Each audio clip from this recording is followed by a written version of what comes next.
सर्वप्रथम सर्वांना जय भीम।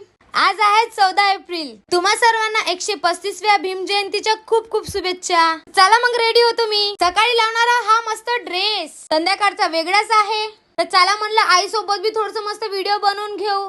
माझी माई तर पुरी पुतल्यासारखी उभीच राहत होती ना, इकडे जात होती ना तिकडे जात होती। मी आईला सांगत होती असं करू तसं करू, तर अशी हडूसकणारी जात होती। नाही बाई असं पटकणारी पलट म्हणून सांगत होती मी। जाऊ दे आई नाही पलटत, पण मला वेळ होता जासाठी, की मला सगळ्यात पहिले जायचं होतं विहारामध्ये, म्हणून मी दणकणारी तयारी करून घेतली आपली न निघालो विहारासाठी।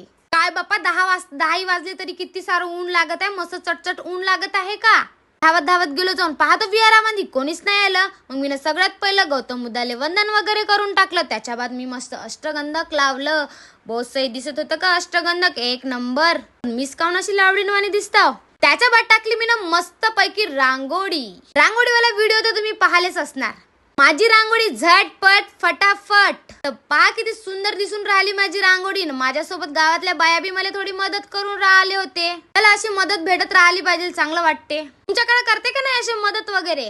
मग मीनं लावला सगळ्याले अष्टगंधक। हे लावायला मला बहुत आवडते, म्हणून सगळ्यात पहिले डब्बी घेतो ना मी सगळ्यांनी लावून टाकतो, कारण कोणी मनाची गरजच नाही पडत। घेतो ना सगळ्यांनी लावायचंच काम करतो। त्याने बी तर मला लावते तर अजून चांगलं वाटते मला।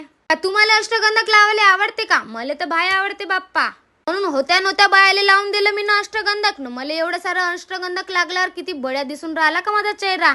इकडे आल्या होत्या सगळ्या बाया, मस्त सुंदर दिसताय का नाही, किती साऱ्या बाया आल्या आज आमच्याकडं। पहिलं फडकवलं पंचशीलचा ध्वज, मग त्याच्या बाद निळा ध्वज फडकवला। सगळेजण बाबासाहेबाच्या पुतळे मस्त वंदन केले। मग सगळेजण उभे राहून मस्त वंदना वगैरे चालू झाली आमची। मग आम्ही मस्त नारे वगैरे लावून दिलो।